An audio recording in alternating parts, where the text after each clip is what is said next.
Expectations are strong. The world seems to be growing at 5.6% this year, and is the fastest pace in the last 80 years. In Central and Eastern Europe, the region where we are and we are going to focus on today, growth is also projected at strong levels, with Romania standing at a significant 7.4%, but in the same time, inflation is higher in the last 20 years. 5.4% inflation, driven by rising energy prices and food prices. Analysts all around the world and economists speak about the need for a greener, more resilient, and a more inclusive world. What are the trends that we see in the world, and what are the trends we're going to see in the region with the help of our distinguished panelists? Innovation, consumer behavior, think e-commerce and virtual healthcare, environment, the 50 shades of green, with climate change being a risk, but also a huge opportunity for our generation. The healthcare revolution, just think that 880 billion euros were spent on COVID research compared to very, very small amounts in comparison in the past. Increase of government scrutiny, so the governments have become payers, lenders, and owners of assets and companies much more than before. Restructuring corporate portfolios, shifting supply chains, not mentioning digitalization. To me, digitalization is not anymore a trend. It is the component of every single transformation that happens in economic sector, so it's a bit of passé to call it a trend any longer.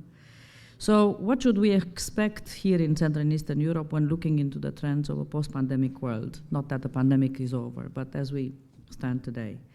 So with this context in mind, I have the pleasure to introduce the distinguished panel, Mr. Radu Crăciun, President of the Association for Private Pensions and General Manager, BCR Pensions Romania, Mrs. Andreja Marusic, Senior Private Specialist of the World Bank. She's connecting with us from Washington, where it's 5 o'clock in the morning, so she will be VC'd with us, Mr. Alexandru Reff, Country Manager, Deloitte, Romania, and last but not least, Mr. Laurent Antal, the Chair of our Energy, Mineral Resource and Energy Infrastructure Committee of the Romanian Senate. So with the remarks in mind and with, I hope, the positioning of our discussion for today, I'm going to start with Mr. Crăciun, and I'm going to try and open the debate by asking the following, or setting the following question. Post-pandemic, European Union has allocated significant funds for development and resilience. Also, if you add to this the stream of European funding arriving to our region, you could say it's a chance in a generation for rebuild, reforms, and development. Is it too good to be true? Because there's one thing to be receiving money and another thing to be a wise spender. So is it too good to be true? Thank you for your question, Alexandra. I shall try to start with the context and then to end up with an answer to your question. We plan here to discuss about the Balkan security, and if you look to the Balkan security, I think that you can look in two ways. One, it's about the external threats for the Balkan region. And when I'm thinking about threats, I'm thinking about, you know, the threats coming, for instance, from regional powers, from outside the Balkan region. The second side of the story is the internal, I would not call it threat, but tension existing in the Balkan region. And we know that, it's about mainly about Western Balkans. It's about Serbia, Kosovo, Albania, Bosnia. So if we talk about external threats, probably more it's a matter of concern of the Eastern Balkans, but Western Balkans somehow, I think, are more concerned about the still existing tensions within the Balkan region. Fact is that when you talk about security, economic development is key. And therefore, either we talk about, the Western Balkans or the Eastern Balkans. For different reasons, I think economic development it's a key variable in this. So, for instance, if we talk about the external threats, of which mainly the Eastern Balkans are concerned. I shall give you an example. Probably not many of you know this, but actually, for instance, if a country such as Romania plans to spend 2% of GDP for defense, this is translated as a percentage of the budget revenues in almost 6%. So 6% of the budget revenues of Romania should go in defense in order to preserve the 2% of the GDP. With 6%, Romania is second largest in NATO, after US, as an allocation from budget revenues, I emphasize. Why is that? Because Romania has the lowest budget in Europe, and not only in Europe. So having very low budget revenues makes the effort for funding defense at 2% of GDP much larger than in other countries. I mean, the norm in Europe being 45, 50% of the GDP being budget revenues. So this means that for a country such as Romania, allocating 6% of revenues in defense is not sustainable. So the question is, how do we make it sustainable? Because this cannot last forever. The idea is actually to increase the budget in order to be able to fund such an defense expense, which is needed. There is no doubt about it. But you need the strong economy and the strong budget behind it. By the way, in NATO, Greece and Romania, again, two Balkan countries, are two of the countries with the highest weight of staff expenses in defense. They have, as a percentage, much higher percentages than UK, France, US, and so on and so forth. And again, the question is, if in our world, spending so much in defense on staff is the trend which we should follow. So these are the type of questions, countries such as I mentioned, Romania, Greece, which are on the eastern side of Balkans, have. On the other hand, countries in the western part of the Balkans, I think, could have different concerns. Because, of course, there you have a collective memory, you have the quite recent historical events which cannot be deleted overnight. Then, of course, the key to success there is an international integration. And if they want to develop, they need peace. So this is the trigger for them. This is a motivation for them. In order to be stable, they need economic strength in order to build, a strong middle class. There is no need, if the country is developed, there is no need for an external foe which to blame for all sorts of internal problems, which usually countries with internal problems do, to find an external enemy to blame. And this kind of development is probably more needed in the western part of the Balkans than in the eastern part. And of course, here we talk as well about the rule of law, and it's not by coincidence that quite recently the United States emphasized the importance of cutting out corruption in the Western Balkans, and they decided to encourage this. The problem is that all these discrepancies, as I said, the Balkan region is quite diverse, are accelerated by the current mega trends. And actually, as Alexandra mentioned, the pandemic did nothing but to accelerate the mega trends and the transformation of the societies which have been catalyzed by the latest developments. Problem is that the current, if you want, revolution, industrial revolution, the fourth industrial revolution, needs a lot of money. And by needing a lot of money, there is a real risk that we are going to see a repolarization of economies across the globe. and the Balkan region is no exception. You see only a couple of countries able to spend the money required for this revolution. And don't forget, we are in a region where some countries are still in the 20th century. They have not passed in the 21st century. They are even in early 20th century. And they have to catch up.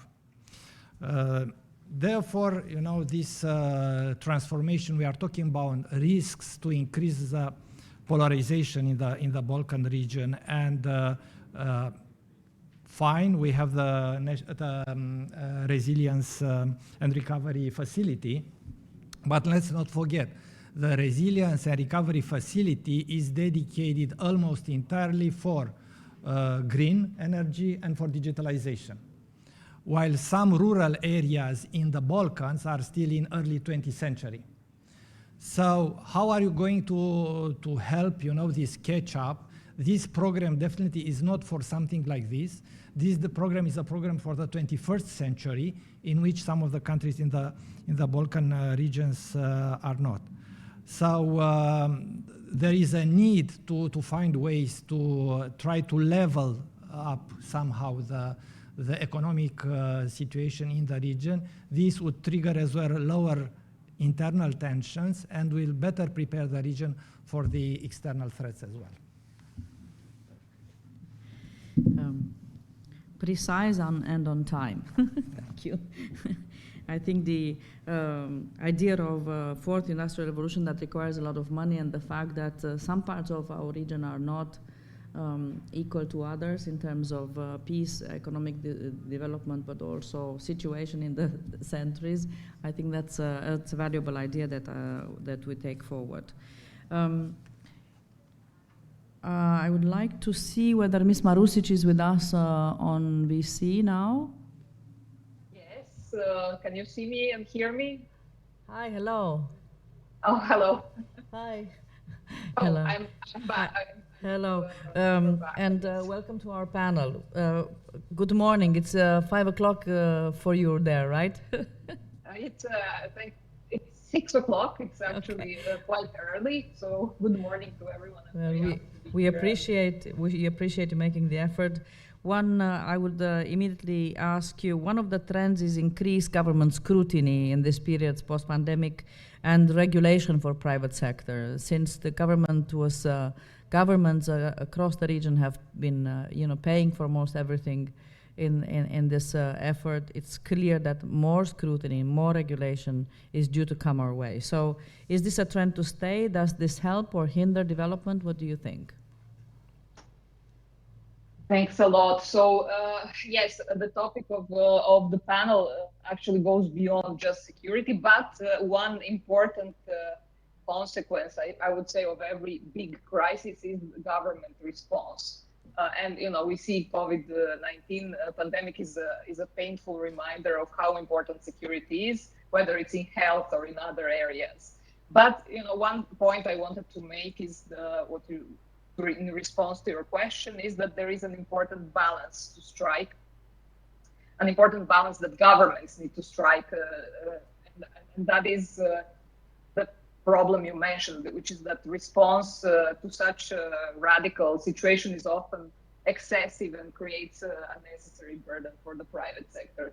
We saw that. I think the situation is problematic also because most of the countries in the region actually entered the COVID-19 pandemic with already burdensome, regulatory environments for businesses. So, and this has now been exacerbated by this crisis.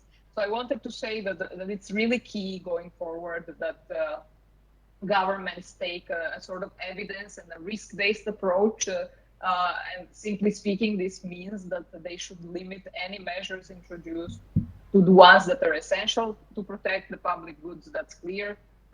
But without posing a necessary burden for the private sector. This is unfortunately not what we see as a trend. And in this respect, maybe I would highlight, some areas that would be key for governments in the region to consider, and of course, you know, broadly speaking, region, because of course there are also quite significant differences.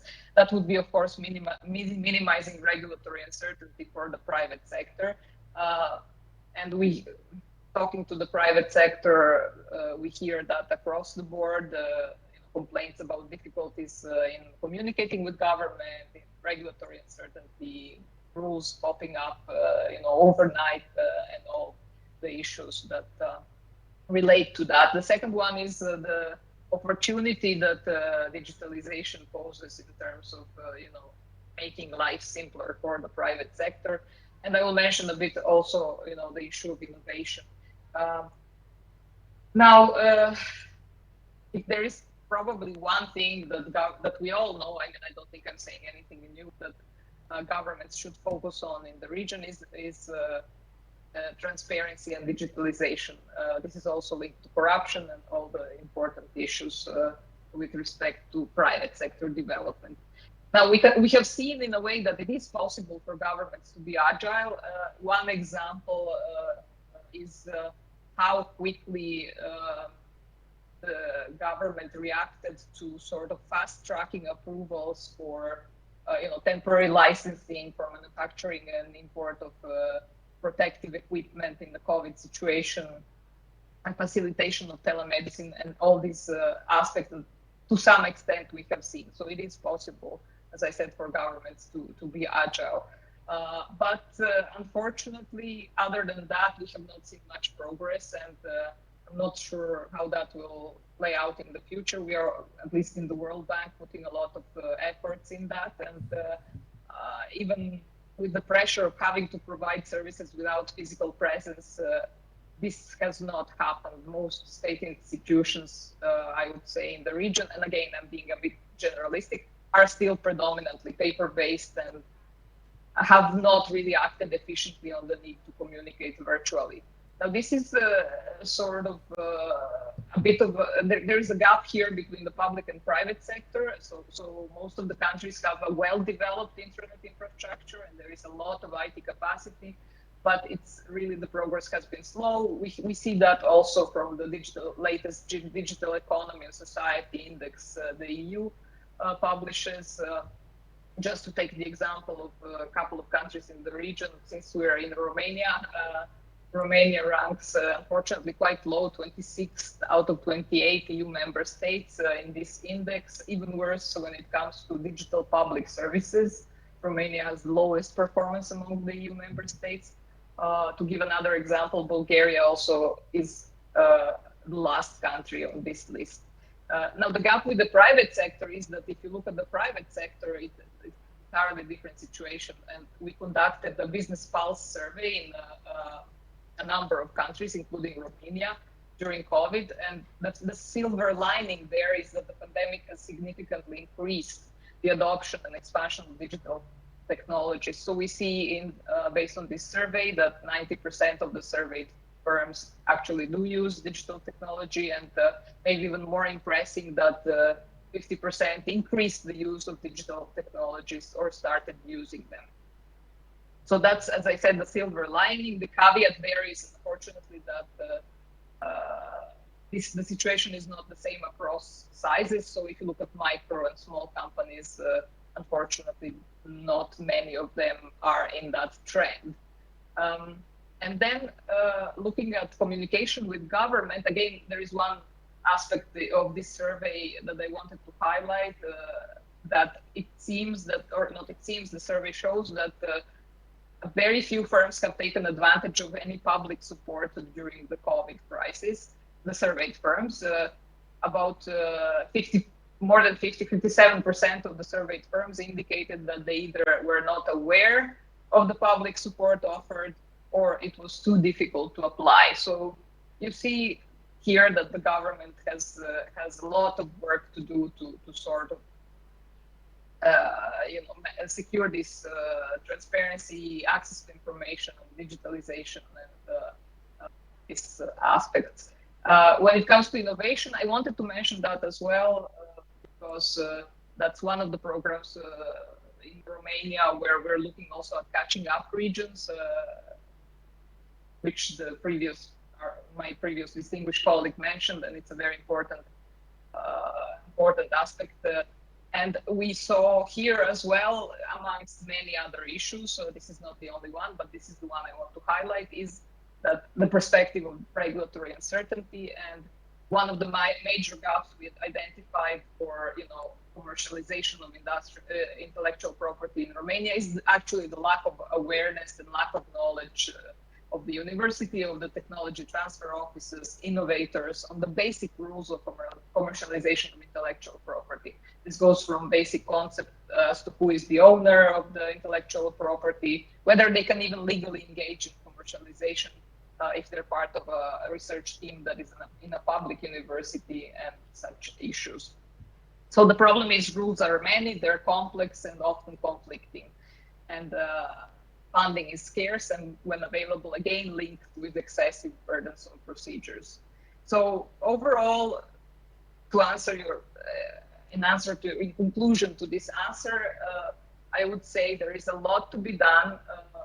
I would say that this situation is also an opportunity to eliminate many of these barriers and to work on the digitalization of government to business services, an opportunity which up to now we have not seen taken, other than the exception I mentioned of facilitation of aspects of COVID-19 related business activities.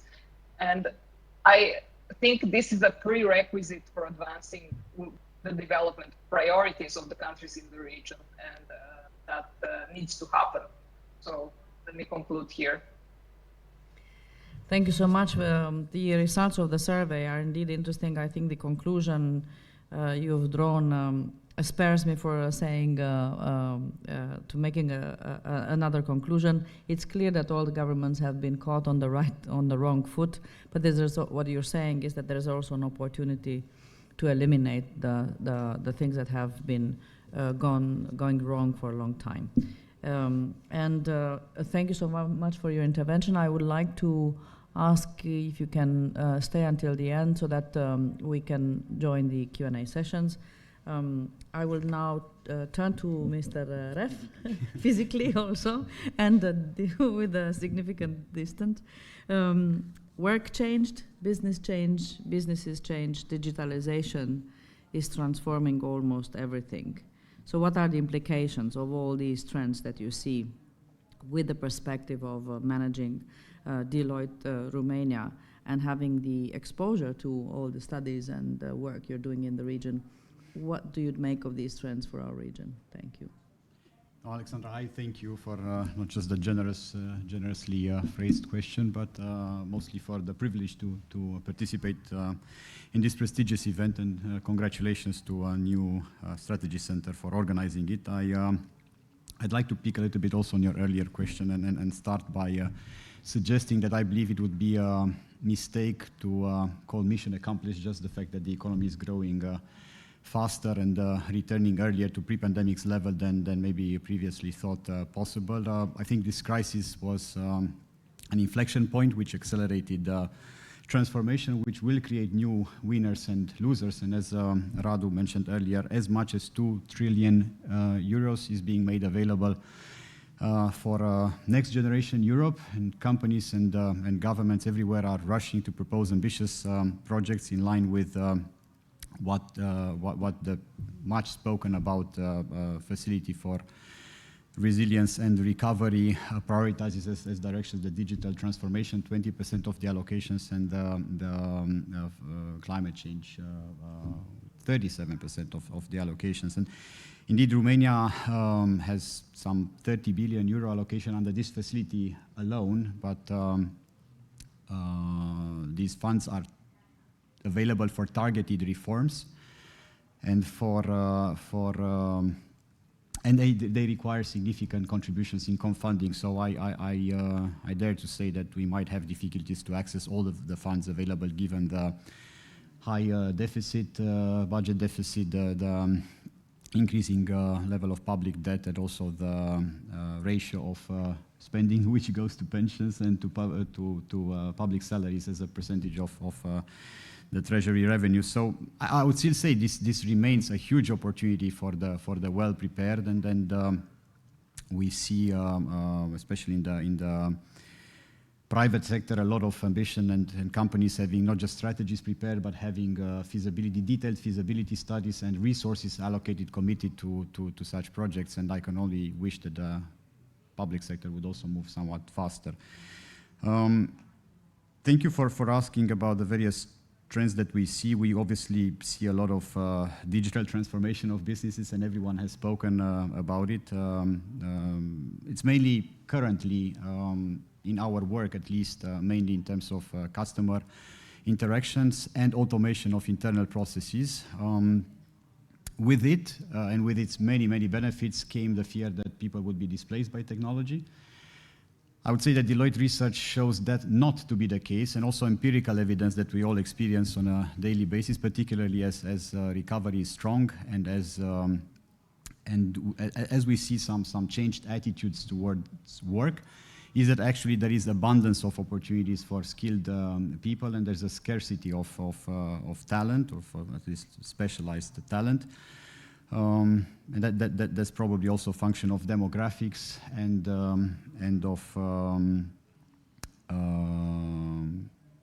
of the skill mismatch in skills available. I would say that this is most obvious in technology, where the talent market is globalizing very, very fast. This is due to acceleration of global mobility, digital mobility. It's not physical mobility, right? People don't have to move to work for a technology company anywhere in the world. So it's enhanced digital mobility, which is fueled by remote work. So I would say that to prevail or to remain relevant in this intensifying war for talent, companies need to become what we like to call connected organizations, in which they manage to reconcile their say governance and their operating protocols with what are the actual needs, the authentic beliefs and the critical skills, aptitudes of the people, and that ties into also the fact that automation is repeated tasks are being automated. And commoditized expertise is more and more sourced through gig arrangements, through the gig economy. So companies will have to remain relevant and attractive for their core, that is the group of employees that will be building the future of those companies, and will be doing so through their passion, through their distinctive social skills, and through their creativity, right? And for that, the connected organization will have to cater to all these aspects, and on top of that, focus on work-life balance and well-being. And these have been enhanced as expectations through the pandemics, on personal development and continuous reskilling, and also on providing their employees with a sense of purpose, which is superior to the simple pursuit of profits. And then in terms of technology, we all speak about technology, and indeed its impact is pervasive since the dawn of the fourth industrial revolution, maybe 4 decades ago. It has been tearing down barriers to entry, to learning, and generally to doing business. And in doing so, it has collapsed the return on assets of the listed companies. That we studied that for the US market, and we've seen a 75% decline in the return on assets over this 40 or so year period. And it's bringing enhanced global competition, shorter and shorter product life cycle, and disruption, which is impossible to anticipate. And this is accelerating, actually, as we all see, because we now witness the combination of various exponential technologies generating what is being now called the blend tech. And this is only increasing the impact and enlarging the scope of application of such technologies. And I think it is important to acknowledge that this is bigger than digitalization of customer interactions and automation of processes. Maybe I suppose many companies would call themselves digital if they maybe have a website or have some digital channels through which they go to the market, and then maybe they have some robots in their finance function, and this is all great and wonderful start of the journey, but we believe that companies will have to actually be digital, and that is much more about their culture, their collaboration, their innovation, their hierarchies, their customer engagement in terms of co-creation, the speed with which they go to market, the way they innovate and so on. And it's much more than just introducing technology. And then when it comes to technology, technology is reshaping entire markets, and it's causing a need for completely revised strategies. We see, we have a Center for the Edge, which looks at future trends. And we see that there's a new economy emerging in which very few, handful even, of very large operators will provide the infrastructure, the platforms, and the services on which business will be done in a very fragmented way by very many, very niche-oriented players. And a lot of companies will be caught in between or maybe squeezed in between.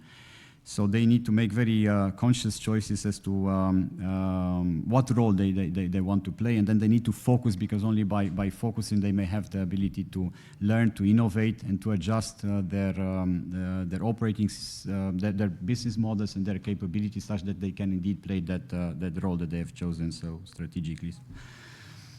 Maybe another trend which I think many people anticipated and was much spoken about during the early phase of the pandemics is the change in the supply chains. I think there was an expectation primarily in countries such as ours that there would be a shortening of the supply chains through reshoring or nearshoring of activities, and we could be one of the beneficiaries. I'm sorry to say that Deloitte research does not confirm that to be an actual trend, at least not for the time being. We have surveyed a lot of CFOs around the world, and they do not agree, the majority at least does not agree that they will prioritize resilience over efficiency, or that the supply chains will be more domestic or near-shored than before the pandemics. So that's not necessarily good news for us, but hopefully that will change. But if it does, it will change slowly, and we need to remain mindful of the fact that competition for global capital is fierce, and that Romania has still, I would dare to say, a deficit of credibility, which has not been bridged by the business-friendly policies from the last couple of years, some of which have not gone maybe far enough to remedy some of the mistakes of the past. And more so, I cannot say that I see a lot of effort to proactively engage with what could be a strategic investment in the country. So we should not just rejoice that maybe supply chains will be disrupted, but rather do something active to attract investor. Now, the supply chains have been changed quite significantly, maybe not in terms of relocation, but in terms of incredible innovation, which led to new business ecosystems and new ways of collaborating. And more generally speaking, there was so much flexibility, agility, innovation, adaptation through the crisis, through the pandemics, that companies are now amazed by what is possible, and they do not want to go back, right, to the way they operated before. So I think that everyone, or at least the survivors, so to say, of the crisis, have learned the lesson about working in the unknown and with the unknown, with the uncertainty, relying less on planning, doing more with less, taking courageous decisions and trusting their people to accept and to embrace and to adapt to such change. And to build on that, I think what we need to see is more strategically orchestrated action between government and various public administrations, between the academic and the research community, and between business and together with business, of course, such that we see as a country this immense opportunity of a next generation Europe. We have certainly advantages to leverage, and one obvious dimension is the energy transition, in which we are quite advanced with a share of renewables as a percentage of energy production in the country, and we have great opportunities in the Black Sea with the offshore gas and wind. But I'll also give the example of the nascent electricity storage business, which receives a lot of attention from various countries that are taking concerted action to seize this opportunity. And I see a lot of interest in the Romanian business community, but not a lot of concentration of efforts more broadly, and that is something that is needed badly. So I would bring this to a close by admitting that I see an increasing disconnect between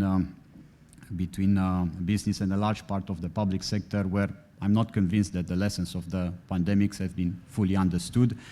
I think business is currently bold and visionary. I think business rejects the status quo and is willing to take risk and move fast, and seize these trends, these inescapable trends, turn them from challenges to opportunities, whether we talk about the energy transition or digitalization or what have you.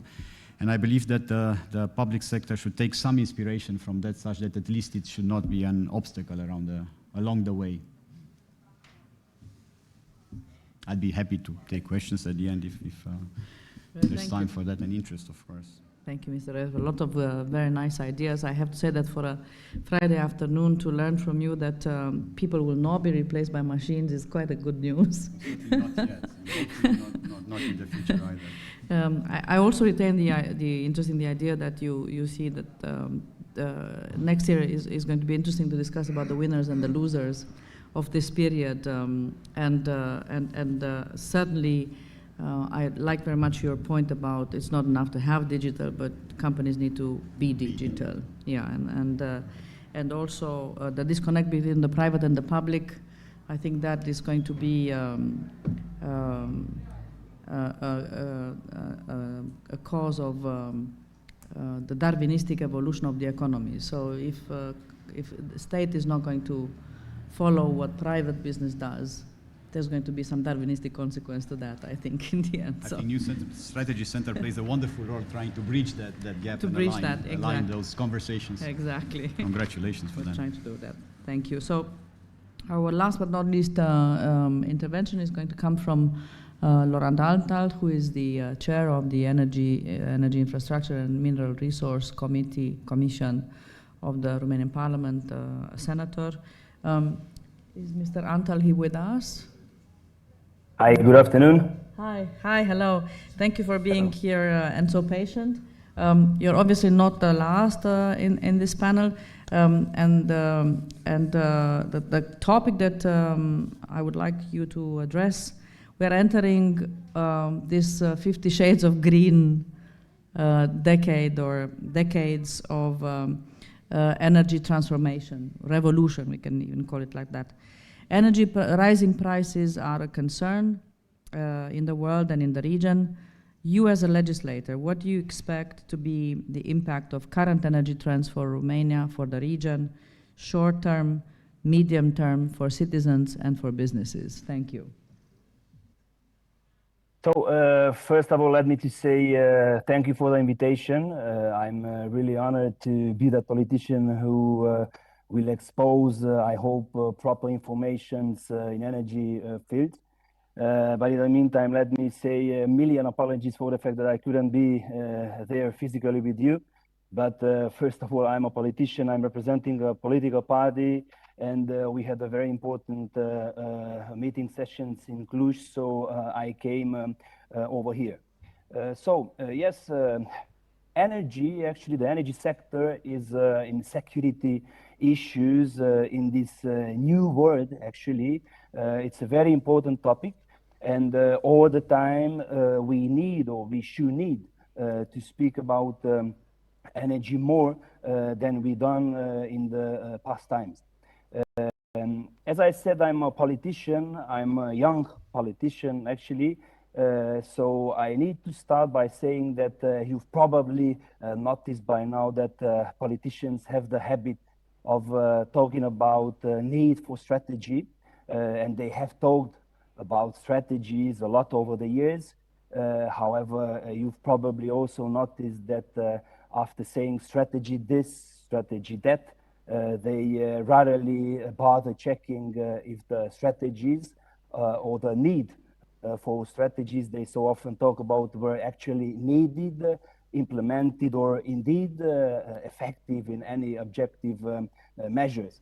So I try to be that kind of politician who will implement strategies, not just speak about them.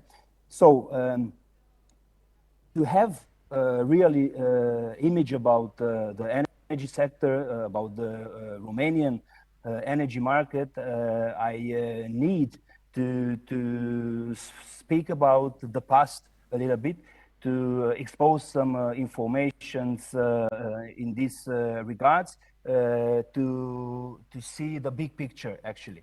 So due to a lack of coherent strategy, or maybe a lack of following through on strategies which were attempted, we see an interesting but ultimately troubling evolution of Romania's energy market.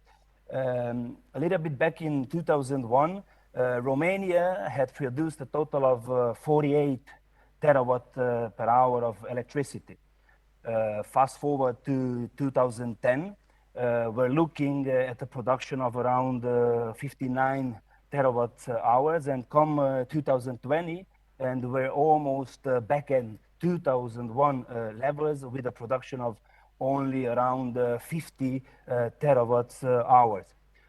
Installed capacity is currently at around 19,500 megawatt, but a lot of that capacity is either unused due to high prices, which come down to lack of funding for modernization, or volatile, as presently they are around 3,000 megawatt of installed wind, 1,400 megawatt of installed solar, and 6,700 megawatt of hydropower.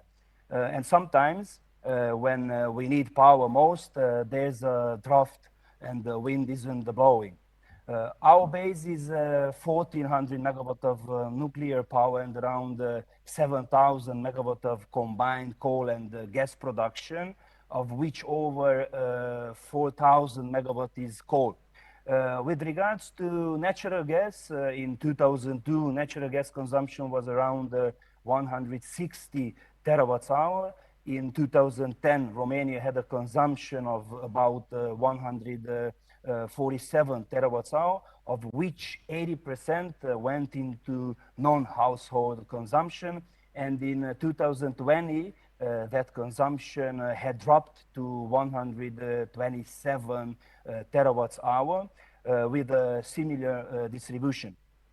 Imports in 2010 were around 17%, while in 2020 they climbed to 19%.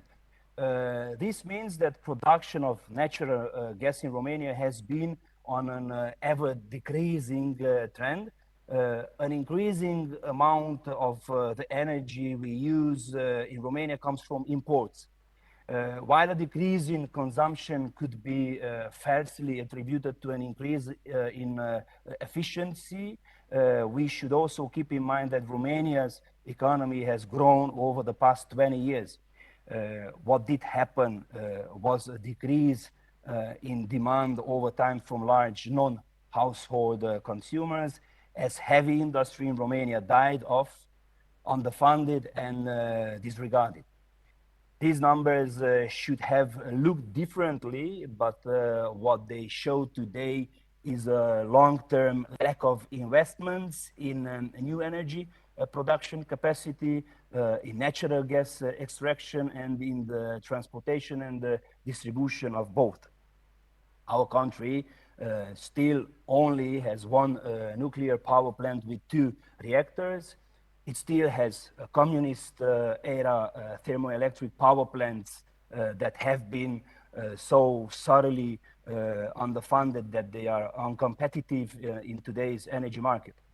Our saving grace is perhaps hydropower and renewables, especially wind power, which has flourished in the country's southeast. Nonetheless, lack of investment from Transelectrica means our power transportation network is still underdeveloped, wasting much of our renewable energy potential. Not to mention that Romania's interconnections with neighboring countries are also lacking, unfortunately. The end result of all that I've just mentioned is an inadequacy of Romania's energy production for its internal consumption, leading to an ever-increasing amount of energy imports. These two factors are, if we keep in mind the market fundamentals of supply and demand, one of the primary reasons why today we are paying so much for our electricity. But I like to add, though, with regard to Transelectrica, that its new management seems to have new and innovative ideas, which give me the hope that the company will be better equipped to tackle the challenges in front of it. What I'm trying to say is that the current state of affairs, the current energy market crisis, which is going on in Romania, is not just the result of bad decisions, rather is the result of no decisions. Years upon years of inaction, of speaking about strategy while not committing to one, years upon years of not investing in the energy sector, in production, transportation and distribution infrastructure, all disguised in the populist and very catchy phrase of we are not selling our country. Shunning foreign investments while lacking the will, know-how and coherence to attract European grants or even invest public funds in the development of Romania's energy sector is what brought us to where we are today. Romania's position from 20 years ago in the energy sector was solid. It had the potential to be one of Europe's top energy players, ensuring its role as an energy exporter while at the same time meeting national demand in its industrial sector and guaranteeing its subsequent prosperity. Cheap energy could have been exported at a profit, fueling further investments in the energy sector and keeping us over time as a net exporter. What actually happened is a totally different story, one in which we're living today. A lack of investments and inaction coupled with the killing off of heavy industry led to a decrease in energy demand. That decrease in energy demand, both natural gas and electricity, led to a lack of incentive for investment in a new production capacities, in transportation and distribution networks, which over time, as the underfunded infrastructure became uncompetitive, led to an increase in domestic production prices. Its past advantage is now unfortunately gone. So we barely managed to cover our own energy consumption. Those today we are a net importer of energy. Keeping our status as energy importers in mind, let me talk a bit about the natural gas. And yes, we all know that Russia in the natural gas field is a very important actor. We all know as well the Russian Federation has decided to reduce the amount of gas sold into Europe through Ukraine. This is a major disadvantage for Romania. Russia is obviously both in discourse and in action looking for alternative ways of selling its gas to the European Union. We've got Nord Stream 1, Nord Stream 2 is almost operational. Third stream has recently started pumping gas into Bulgaria. We need to pay attention to this evolution as it impacts us directly. But even in light of this, let's not forget that we are part of the European Union. And we all know the motto of the EU is unity in diversity. But it seems like unity in the context of the current energy crisis and the effects of the pandemic means that some countries, and let me be frank, for example, Germany, is negotiating directly with Russia with regards to getting Nord Stream 2 operational as fast as possible. I feel like I should mention that Düsseldorf's higher regional court enforced the fact that EU antitrust laws apply to Nord Stream 2, and Gazprom cannot be the majority shareholder for that pipeline because it would create a monopoly. Russia has a strong presence in this area, but we should see how we decide either at the European level or at least at the regional Eastern European level to act with regard to the situation. Coming back within our borders, I'd like to remind everybody that Romania's energy market has been fully liberalized, with the gas market achieving that status in July of last year, and the electricity market at the beginning of the year on the 1st of January 2021. I'm going to reiterate what has already been said on this issue. It's very dangerous to jump to populist discourses about what's happening now, or to attempt to politicize this issue of what is currently happening on the energy market, both that of natural gas and electricity in Romania. The challenges we are facing are not unique. There's an energy crisis in the whole European Union, especially in the natural gas market. An explanation for the problem is rather obvious, as during the pandemic last year, demand plummeted rapidly as the industry grinded to a halt. Now that the vaccine is available and we are all better prepared to deal with the virus, industry has picked up pace and has restarted its activity, those increasing demand rapidly. And as I've previously mentioned, in a market economy, sudden increase in demand with an offer which had diminished due to last year's previous low demand leads to higher prices. While the current situation could have been better anticipated, to lessen the blow, we must now deal with the consequences of this market mechanism until equilibrium is reached at an affordable price point for everybody. Finally, even during, or rather, especially during times of crisis like this, consumers should take an active role in searching for the best possible offer from energy suppliers. National Energy Regulation Authority reports all indicate that inactive consumers, those who do not search for a supplier and just accept what their current one is proposing, have on average higher prices than active consumers. We should, of course, also be careful about the potential speculation of the prices of energy, especially natural gas, in the free energy market, but we must provide solutions in the regulatory framework of EU's energy directives and regulations, as well as our national legislation. Nonetheless, as politicians, we must also deal with issues as they appear. And right now we are looking at solutions for vulnerable energy consumers who are affected by increased energy prices.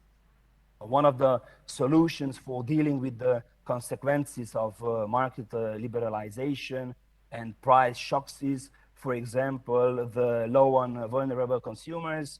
At the end of the last ordinary session, the parliamentary committee which I chair, I had adopted a report on the law for the institution of social protection measures for vulnerable energy consumers and presented it to the Senate, which with an overwhelming majority voted that piece of legislation. The government, the legislation project involves establishing a minimum baseline income per capita per household.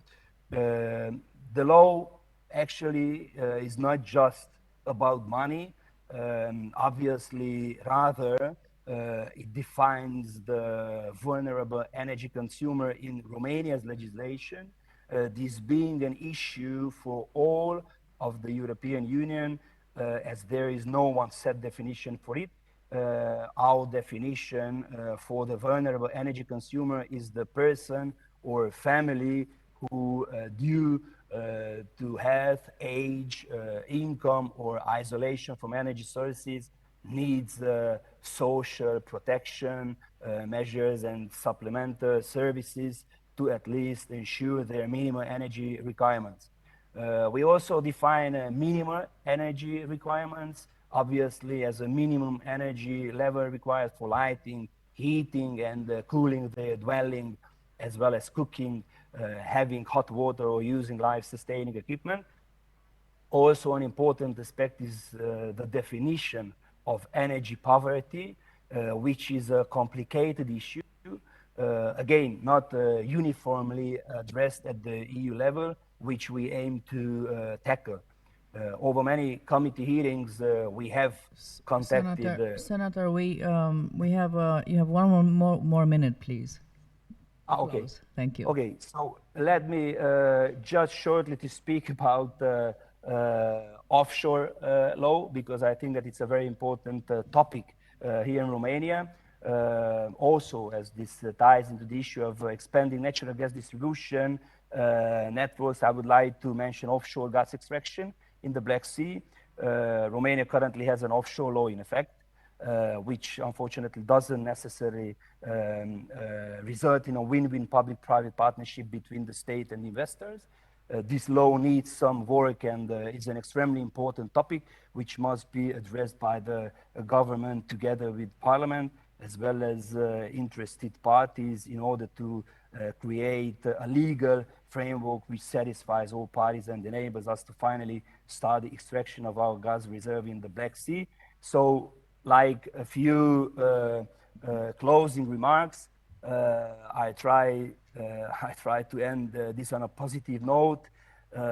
Even after all the doom and gloom about the current state of affairs, I'm a young politician. I believe in Romania's potential in general and its economic potential in particular. Its industry is of great importance to not just to me, but to this government. So thank you very much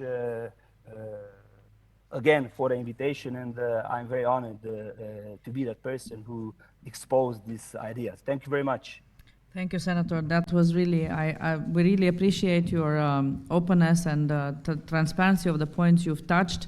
I think Mr. Reff and Mr. Crăciun will agree with me that if Romania's energy was a company, this kind of review will make all the managements being sacked on the spot, probably, no?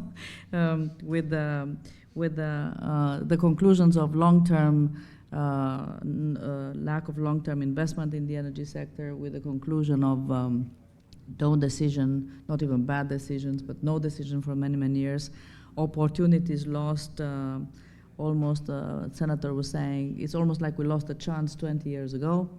But there is still a lot of optimism, and I think we should also end on this note. So with this in mind, I would like to thank my colleague panelists, and I think it was an interesting discussion on what lies ahead and how we are going to be either survivors, winners, or losers out of this. We have a couple of minutes for questions, so thank you, and if there are questions from the room.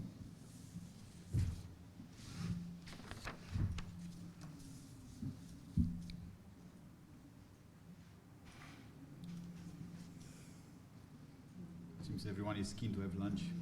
Yeah, and there is one question. Yeah, Vlad. Do we do microphones or just out loud? So, hi, Vlad from Malden and Watt. Thank you for the fascinating presentation. What I hate about these events is that typically there's so much information and so many ideas that I could ask questions about as long as all of you spoke. But to Mr. Reff, I have a question. You talked a lot about the move to a gig economy rather than a hyper-technologized economy. And there's one social aspect that sort of comes to mind when thinking about that.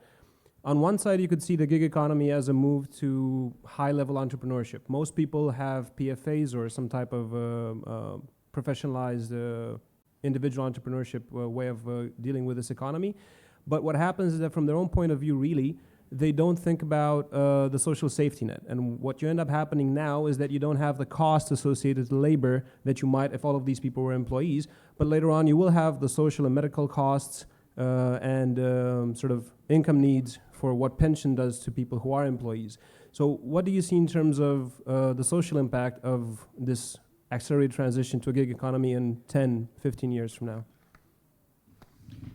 Thank you for the question. This is indeed a very interesting topic for me, but I must start by using a disclaimer typical for lawyers. There's nothing that qualifies me as an expert in the core of your question. So I've not studied and I've not looked at research done by Deloitte as well as to what could be the social impact on the longer term. What I could say is that I do believe that the world is accelerating towards the gig economy. I do not see it prevailing over any other form of employment or collaboration, but I see it becoming a huge part of how business is done. I see organizations becoming very fluid in their borders, using pervasively a combination of core, exclusively employed workforce, which is driving the distinctive value creation in the company. And then apart from, as I said, automation of tasks which can increasingly be automated, I see a lot of other competencies being sourced through this model. And indeed, in countries where this is already happening to a much larger extent than in Romania, a number of such challenges are manifest. And I think companies are starting to reckon with that, and there's a preoccupation which we have researched in our various future of work studies as to how do you integrate this part of your workforce, because in the US or in some places in Western Europe, it has become a fairly significant part of the workforce. Maybe tens of percentages of people are employed through various contract arrangements, and you need some engagement with these people. You cannot just deal with them in a very transactional and opportunistic manner. So there's a need for some cohesion, there's a need for some belonging, and there's also a need to cater for their needs, such as maybe insurance, medical insurance or pension and so on. So I think, I don't know what society is working on or what the implications will be at a social level, but I think business is mindful that this is not a solution without its challenges.